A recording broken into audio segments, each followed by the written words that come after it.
Assalamualaikum warahmatullahi wabarakatuh. Saya Ica Rizky Marsha dengan NPM 234111059 dari kelas manajemen 23A.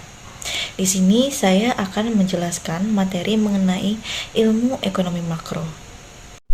Ekonomi makro merupakan cabang ilmu ekonomi yang mempelajari tentang perekonomian secara keseluruhan, termasuk kinerja, perilaku, hingga proses pengambilan keputusan.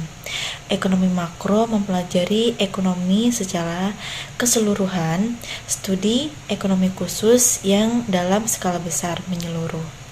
Ekonomi makro sering dipakai sebagai instrumen untuk melakukan analisa dan merancang serangkai target kebijakan yang berkaitan dengan inflasi, tenaga kerja, pertumbuhan ekonomi, dan keseimbangan neraca, pembayaran yang berkelanjutan. Tujuan dari ekonomi makro adalah berpengaruh terhadap perekonomian suatu negara. Yang pertama, menciptakan lapangan pekerjaan. Kebijakan yang dihasilkan dalam ekonomi makro bertujuan untuk mengatur menciptakan lapangan pekerjaan. Dengan demikian, negara mampu meminimalisir pengangguran. Hal ini karena tingginya angka pengangguran akan membawa dampak buruk bagi sebuah negara. Dan yang kedua, membuat produksi dalam negeri yang tinggi. Yang ketiga, membuat kondisi ekonomi yang stabil. Dan yang keempat, membuat neraca pembayaran seimbang.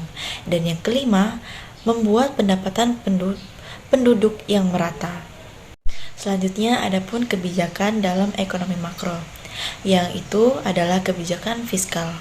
Pemasukan dan pengeluaran suatu negara adalah hal yang diatur dalam kebijakan ini.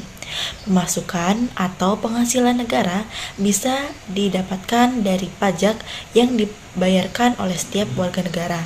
Selain itu, pundi pendapatan negara lainnya adalah berasal dari non-pajak, seperti lelang, denda, pemberian negara lain, dan gratifikasi.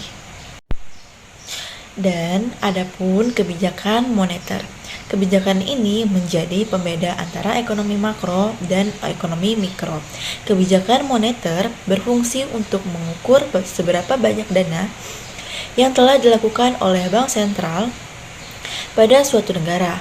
Makin banyak perputaran uang yang terjadi, maka akan berpengaruh terhadap tingkat inflasi. Dan yang terakhir adalah kebijakan segi penawaran. Fungsi dari kebijakan ini adalah untuk menyeimbangkan neraca keuangan di suatu perusahaan atau negara. Tujuan ekonomi makro yaitu menambah pendapatan nasional.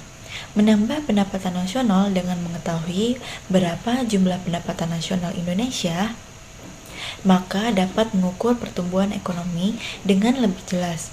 Kebijakan ekonomi yang diambil pun bisa lebih efektif dan efisien. Dan yang kedua, menambah kapasitas produksi. Bertambahnya kemampuan produksi nasional akan mampu meningkatkan pembangunan ekonomi Indonesia. Cara untuk menambah kapasitas produksi tersebut salah satunya adalah dengan memperbaiki situasi untuk investasi.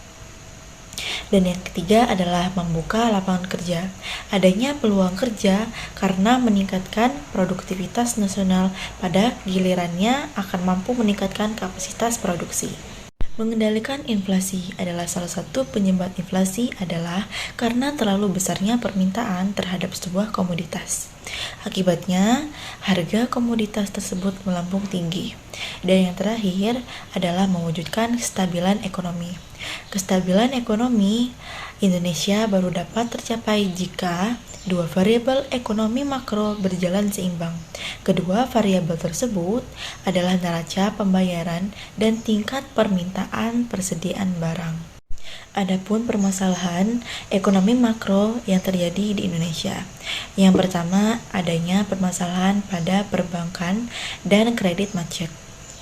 Kedua, adanya krisis nilai tukar dalam negeri terhadap utang luar negeri Indonesia.